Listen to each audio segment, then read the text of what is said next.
Packard Super 8 Convertible Victoria 1934. Series 1104. 145 bhp, 384 cubic inches L head inline 8-cylinder engine, 3-speed synchro mesh manual transmission, front and rear semi-elliptic leaf spring suspension with variable pressure shock absorbers, and vacuum servo-assisted four-wheel mechanical drum brakes. Wheelbase, 142 inches. When James Ward Packard debuted his first automobile in 1899, he was but one of dozens of would-be automobile moguls. By the 1930s, however, most of Packard's early contemporaries had fallen by the wayside, and the exceptional vehicles bearing the Packard name were truly among the finest in the world. Enjoying a kind of dominance over the world luxury car market never seen before or since, Packard was considered the best not only in America, but all over the world. It was the king of the road, combining stunning good looks with industry-leading mechanical refinements and elegant appointments that simply had no superior. Simply put, for almost its entire history, the Packard was the best-built American car at any point in time, maintaining extraordinarily high standards for over 50 years. For many, the 1934 model Packards, which the factory dubbed the 11th series, represent the height of the company's pre-war efforts. They were the final models with traditional open fenders, albeit gently skirted, and the upright radiator shell for which the company had become well known.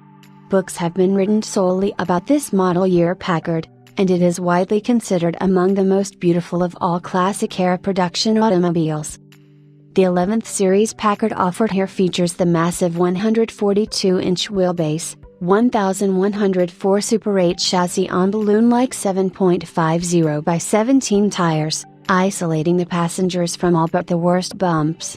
A ride control lever allows the driver to adjust the resistance of the hydraulic shocks from soft and cushy to a firmness that would tighten handling and give a true feel of the road. Under the hood, a regulator monitors and controls oil temperature, allowing the use of the same viscosity lubricant year-round. The first full-flow oil filter, a larger pump, and an oil pressure regulator further ensured that things would literally run as smoothly as possible. The exterior displays the artistic attention to detail for which Packards were noted, with the angle of the deeply V'd radiator shell mimicked in the lenses of the Packard 12-style headlamps and parking lamps. In the center of the dashboard sits the Packard crest, surrounded by that same iconic shape. This car is recorded as having been originally delivered by Earl C. Anthony's prestigious Packard dealership in downtown Los Angeles. Its beautifully restored Raymond Dietrich design bodywork is clad in a striking combination of two-tone maroon, with a black Victoria top, and is distinguished by its lack of rear quarter windows, which provides additional privacy to the rear seat passengers and gives the car a uniquely elegant appearance. The brightwork, including desirable Packard 12 bumpers, sparkles, the wide white walls glisten, and the dual, metal-covered side-mount spare tires, topped with chrome rear-view mirrors, serve to accentuate the considerable length of the vehicle.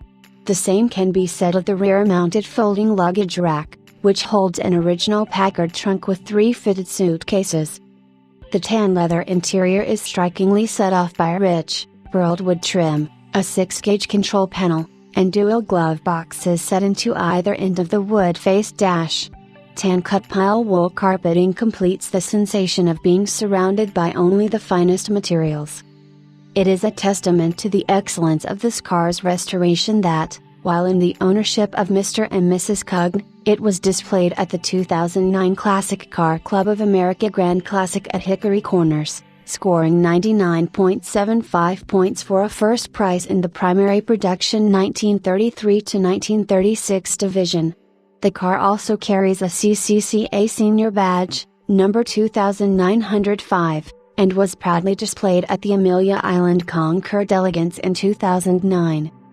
This Packard's overall impression is one of genuine elegance. It does not scream "look at me" the way some extravagant classics do, because it simply does not have to. Its lines, colors, and accents automatically draw the eye, and the pleasing harmony of the whole vehicle, plus the obvious craftsmanship that went into its creation, make it more than a very desirable classic car. It is a genuine work of art. It displays the good taste of its owner just as effectively as it did in 1934.